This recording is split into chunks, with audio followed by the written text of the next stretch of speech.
Faculty, students, and guests, I can think of no name in the human sciences which is associated with greater respect and reverence than the name of Erich Fromm. Coming to this country in 1933 after having completed his training at Heidelberg and the Berlin Psychoanalytic Institute, Dr. Fromm has taught and worked at a number of universities and institutes in America.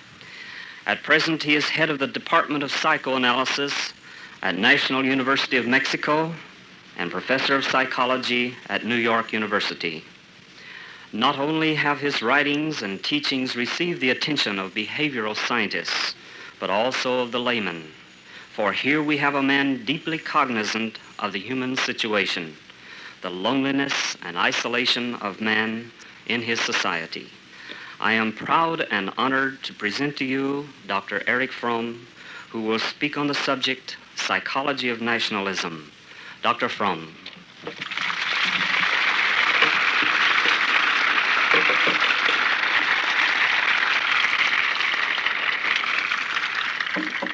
Thank you, Professor Lodge. Every man is a political man in Aristotle's sense of a zoon politikon. Every man lives in a group, has to be related to the group, and has some feelings, attitudes referring to the group. Of course, how he is related depends a great deal on the kind of group he is living in. We see that primitive man living in clans is related only to those who share the same blood. Different was a relationship of the member of a Greek city-state to the other free members, other members of this state, that is to say, those who were free and not the slaves. Another type of relationship was that of the Roman citizen, the civis Romanus, who felt part of a world empire. Again, different was a relationship of a member of the Renaissance state in Italy, of Venice or Florence. And the most recent form of group belonging, group sentiment, is that of nationalism. I say the most recent, referring to the fact that nationalism, as we know it today, is essentially the product of the French Revolution and was, from its very birth, connected with the idea of freedom, independence, and the rights of the citizen to express himself rationally and freely. You might say that modern nationalism comprises various aspects. One, a specific sentiment of belonging together with those who share the same language. There are exceptions to that which are obvious, but by and large, this definition still holds true. Secondly, the idea that these people who share the same language are organized in a sovereign state which represents them. And I should like to emphasize that by the concept sovereign, as it exists, we must refer to the fact that the state has a right to defend its interests regardless of any rules, legal or moral, which are above the state and could restrict his actions. And thirdly,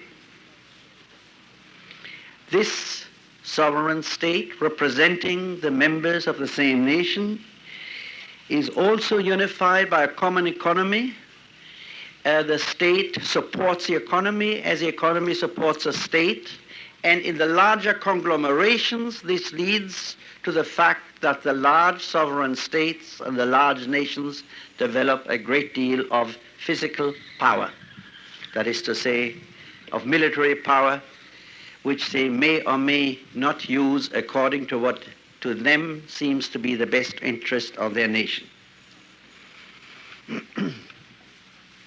These three aspects, the communion of people talking the same language and sharing the same history, the political aspect and the economic, military aspect are characteristic for the modern state and the feeling which refers to it, that of nationalism.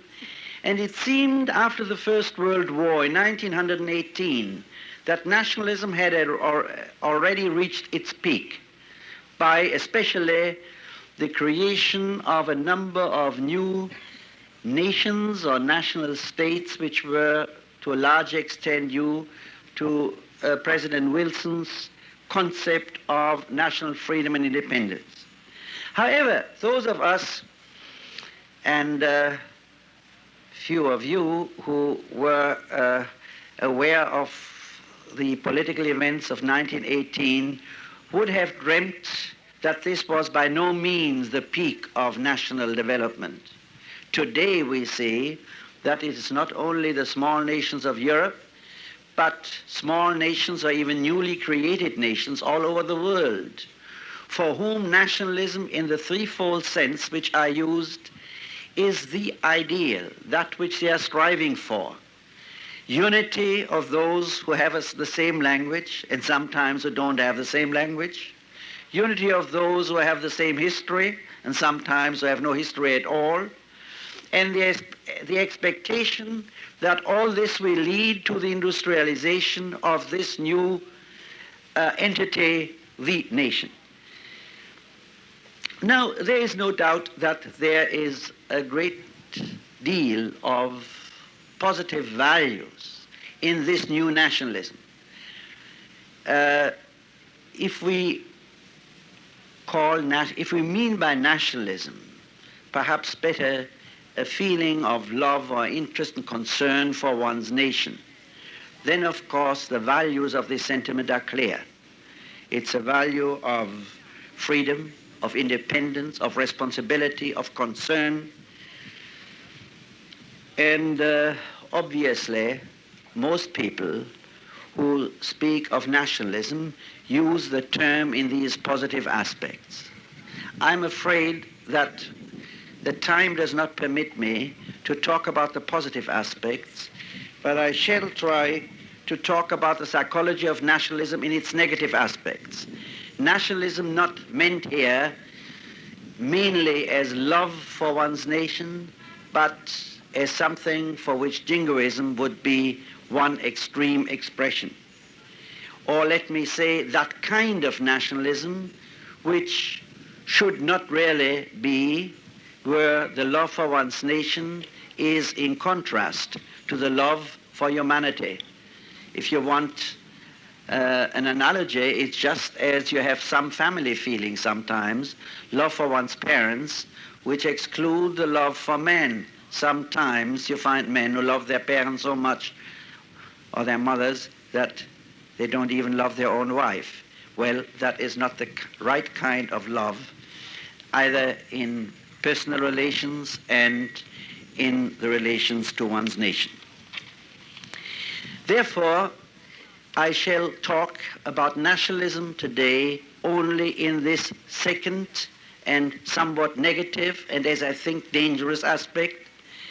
And since I'm a psychologist and I am supposed to speak on the psychology of nationalism, I hope you will bear with me if I speak as a psychologist and talk about the psychological roots in a language which may sound perhaps a little technical at the beginning, but I hope it will turn out for most of you not to be too technical.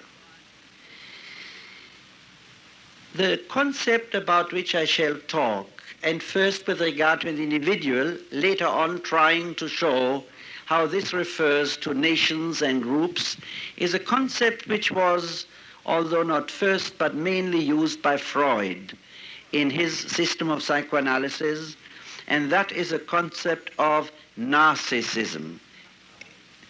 Narcissism. I don't mean to, this is no reflection on your knowledge, but I have found out that the word narcissism is, by and large, still one of those words, the spelling of which causes considerable, let us say, differences of opinion. Now, why Freud used this word is quite simple. There is a Greek legend of a beautiful young man, Narcissus. And there was an equally beautiful girl, Echo, a nymph. Echo had fallen in love with him. But he didn't care and he didn't respond because he was sitting all day looking at his face in the mirror of the lake. And he was so preoccupied with looking at himself that eventually he fell into the lake and drowned. Now, this is the sad fate of a man who gets enamored with himself, and this is why Freud used the word. Now, to give first the general picture of what is meant by narcissism, I can describe it in a very simple way, and that is that for the narcissistic person, and I shall explain this in the course of the lecture in a more concrete way, for the very narcissistic person, there's only one thing which is real, and that is his own subjective experience. My thought, my fear, my sadness, while the world outside, while if one isn't insane, is real in the sense I see it. I see that you are sitting there. But if I'm a very narcissistic person, you have absolutely no weight. All I'm concerned now is with myself, with my lecture, with my feelings, and not with you at all. Now, let me give you now some examples which will clarify that which I expressed in a somewhat general way. The best example for a very extreme form of narcissism is one which every mother knows and which students of psychology know, and that is a newborn infant. The newborn infant has no interest whatsoever in anybody or anything outside, and any mother who thinks that the 2-week-old infant loves her is rather misguided, let us say, or rather unrealistic. What the newborn infant is concerned with is hunger, thirst, coldness, and it doesn't even perceive the mother as a person over there, but really the mother is simply part of his own system, which is the system of one's own needs and concerns. Well, we all know that and take it for granted, and of course it's not a pathological phenomenon. It's a normal biological phenomenon. The example for narcissism as a pathological phenomenon, that is to say for extreme narcissism, is one which is fortunately known to very few of you, again, except students of psychology, and that is insanity. This is one of the great discoveries of Freud, that he discovered that what is the essence of insanity, of psychosis, of craziness, if you don't want to use scientific nomenclature, is that for the insane person, the outside world hardly exists.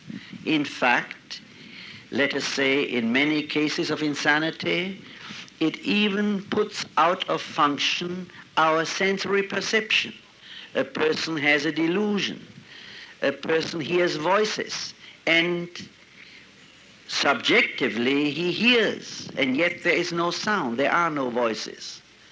Because for him the world outside is without color, without weight, and all that exists for him as reality is he himself, his feelings, his fears, his desires.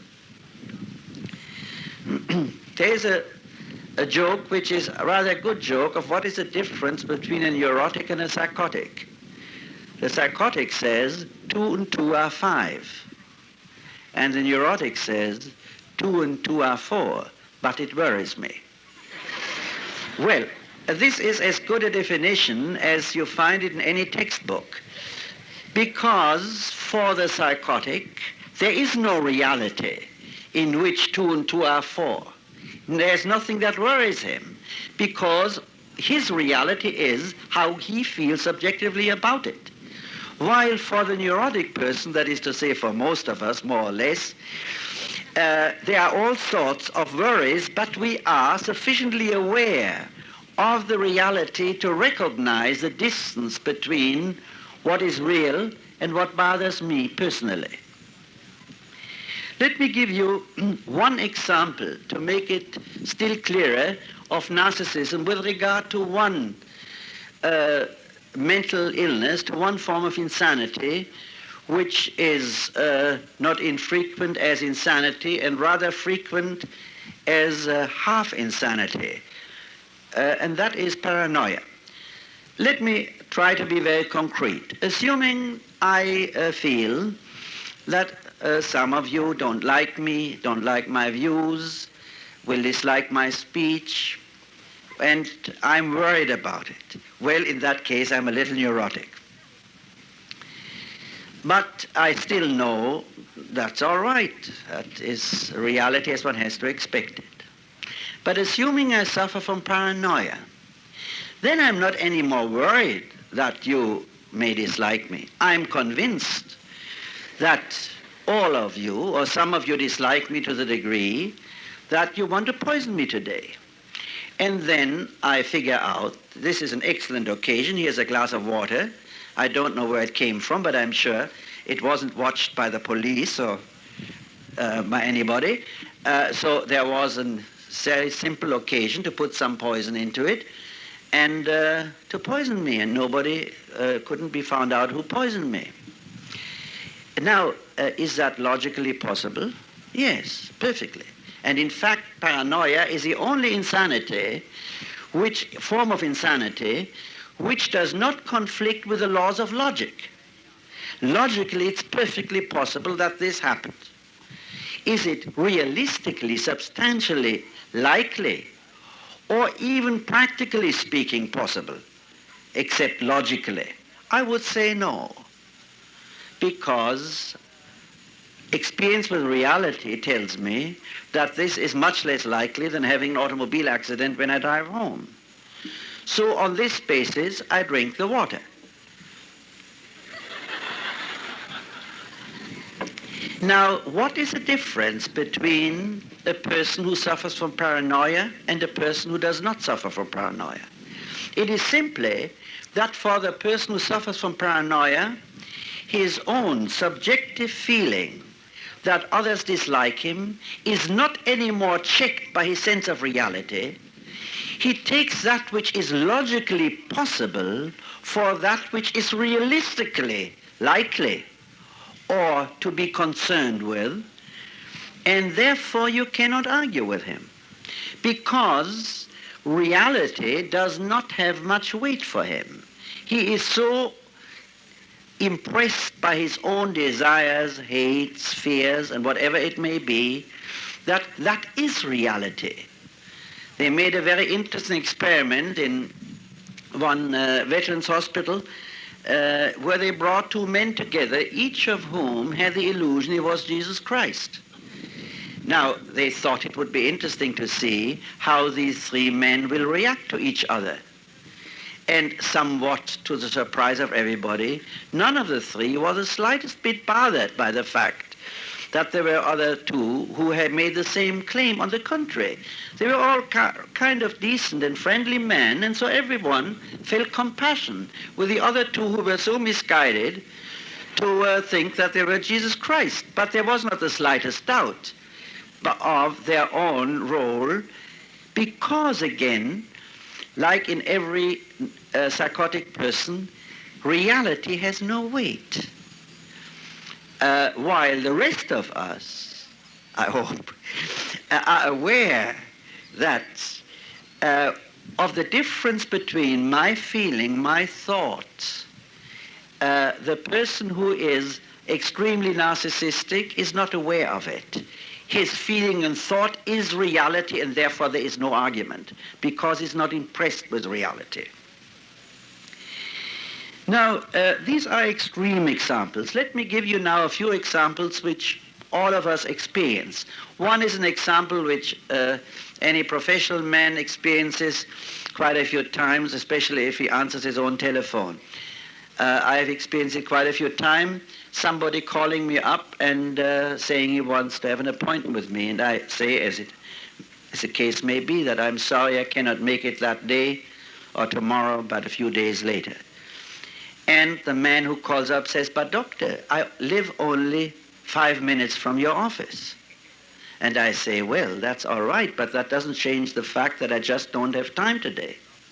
And he goes on arguing that it's so simple, it's only 5 minutes difference. Well, in that case, I have already made an important diagnosis. Namely, that I have dealt here with an extremely narcissistic person, very sick and likely to be near psychotic or psychotic. Why? Because that person was not able to distinguish between his reality and mine. If it is easy for him to come, my reality doesn't exist. That means it's easy for myself to come. You find it sometimes the same thing, even more frequently, among people who fall in love with somebody. Let us say a very narcissistic boy falls in love with a girl and she doesn't respond. Now, it's very difficult for him to accept the fact that she doesn't respond. His logic is, if I love her, how could it be that she doesn't love me? And in some more pathological cases, nothing she can do will convince him. He will then have all sorts of rationalizations that her parents don't permit it, or if he knows something about psychoanalysis, he will say that her very rejection proves that he loves him so much. And, well, you can prove almost anything with or without psychoanalytic theory. But the whole point is he cannot distinguish, like in the case of the man whom I just mentioned, between his reality and her reality. If he is in love, she is in love. Because in reality, she doesn't exist for him, except as a symbol upon which he transfers his own reality. There is a joke which many of you probably know of a writer who talks to a friend, and after having talked for 15 minutes about his latest book, he says, really, I talked so long about myself, let's talk about you now. And the friend says, all right. And the writer then goes on and says, how did you like my latest book? Well, again, this is a milder form of narcissism. This is by no means on the borderline of psychosis, and every one of us knows such people who, if they are brilliant, are very interesting, because what they have to say about themselves or their own work is interesting. If they are not brilliant, they are the greatest bores, because they never listen to anybody and go on and on and on talking about their latest operation and this, that, and the other. Let me give you one more example, and that is a much better known one, namely, let us say, the woman who sits for hours in front of the mirror to make up her face and so on and so on. Well, her only real interest is her body, her face. The world does not interest her, and there you get sometimes the kinds of beauties. I can think of one rather famous movie actress which has been quite notorious recently, where, to my way of looking at least, while the face is beautiful, it's so dull, because there is no human response, there's no aliveness. You can see this person is shut off from the world, and all she cares for is how she looks or what man she gets, which is also part of her equipment, so to speak. However, you may find the same phenomenon in people, and maybe even in the same woman, who suffers from what is generally called hypochondriasis. That is, from a morbid fear of being sick. Today she thinks she has cancer, tomorrow tuberculosis, the next day a heart ailment, and all these organizations to gather funds for the fight against these ailments help a great deal to popularize the cause. And she's always concerned with being sick. Now, on the surface, it sounds as if that is precisely the opposite than the woman who is so vain. But in depth, it is the same. The hypochondriacal person is just as concerned with himself as a very vain person is. Only The one is concerned in what one might call a positive sense, the other person is concerned in a negative sense. I just want to make one last distinction about narcissism in general, and that is a distinction between benign and malignant narcissism. By benign narcissism, I understand the narcissism which a person has who is proud of something he has done. An artist, a scientist, a carpenter, any person who does something and has a narcissistic charge, you might say, on his work. Well, I call it benign because by the very fact that he has a narcissistic attitude about his work, nevertheless, he prevents himself from being fully narcissistic because being an artist, doing something, forces him and makes it necessary for him to constantly being in touch with the world. That is to say, to transcend his narcissism. What I mean by malignant narcissism is the person who is proud not of anything he does, but of himself as he is. I am wonderful. Either I'm so brilliant or I have such, God knows what. There are some men who fall into real depression when they lose their hair. Now, there is nothing wrong with that. But that happens in those cases in which the object of their narcissistic attachment was their hair. And when they lose it, they feel as if they were lost. Now, I come to the second part of this lecture, and that is, and I had to prepare it by explaining what narcissism is, and that is of the transformation from individual narcissism referring to my person, to what I would call social or group narcissism. If I stood here and said, look, I am the most wonderful person in the world, and maybe I would include my family, my father and my mother. We are just wonderful. The rest are dumb, dirty, uneducated, inferior morally. Well, you would know where to send me.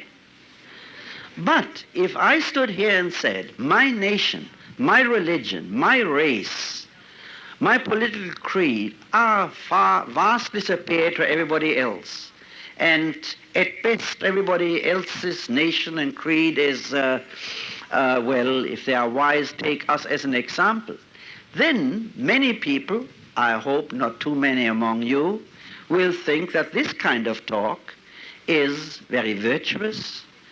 I would seem to be a very religious man, or a very patriotic man, or a very loyal man, to be so convinced of the supreme value of the group to which I happen to belong. Now, if I am a person, an individual with great achievements, or great power, or much money, then all my employees will laugh about my jokes, even if they are terribly stupid, because they have to, and even they're impressed by them, because a very rich man has to make very good jokes. But if I'm a poor devil, I'm poor, uneducated, I have nothing, then I have to be terribly crazy to feel I am wonderful.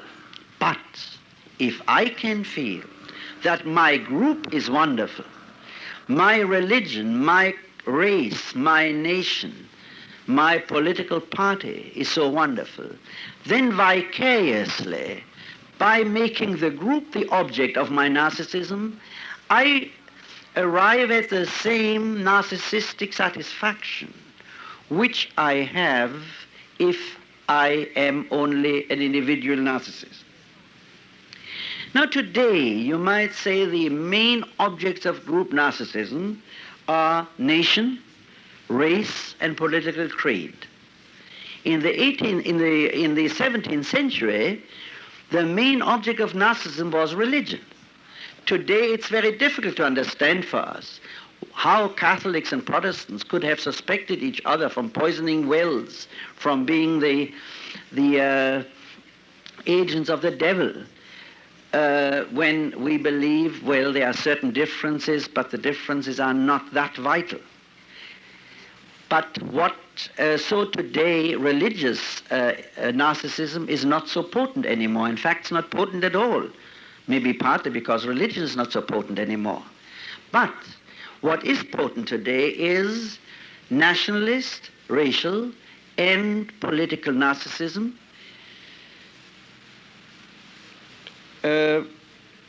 And there is another, in other words, the feeling my group, whatever it is the most wonderful one.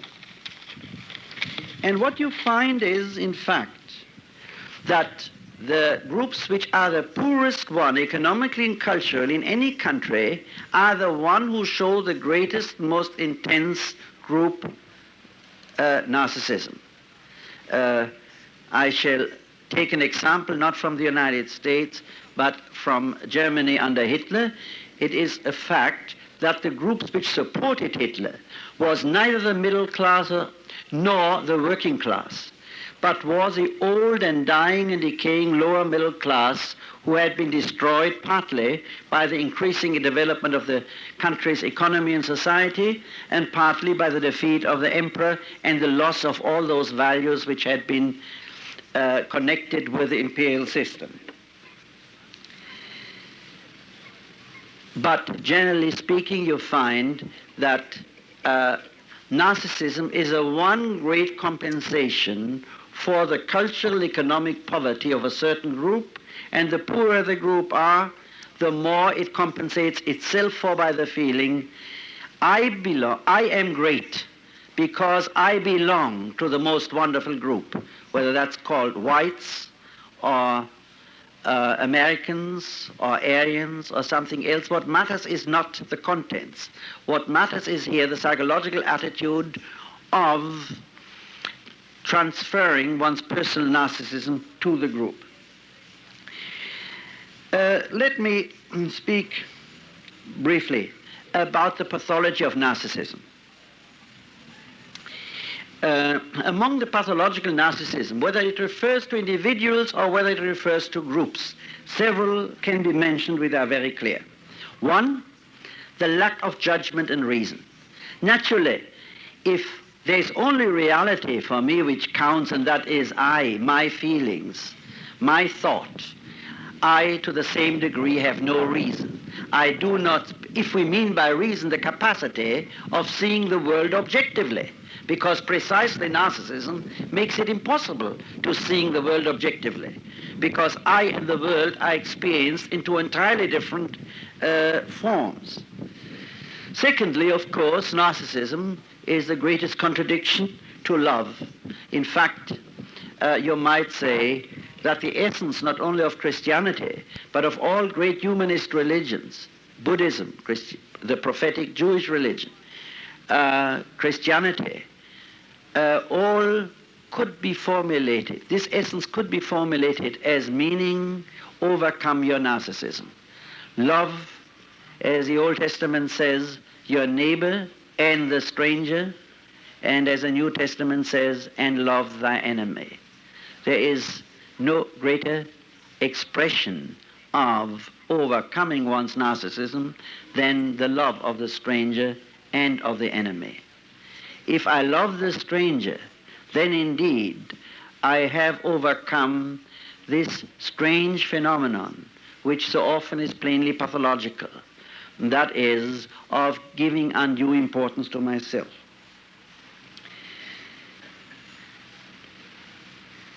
Now, the most dangerous pathological symptom of narcissism is the wounding, the wound afflicted to narcissism.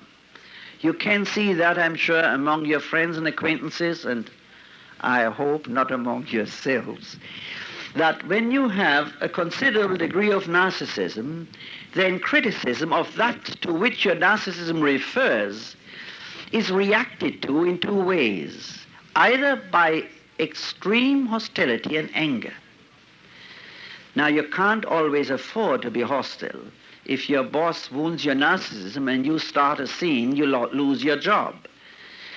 So when you can't afford it, there is a second possibility, and that is a reaction of depression. It is as if you were completely deflated, as if you were nothing, because you felt yourself as strong only in this inflated narcissistic way.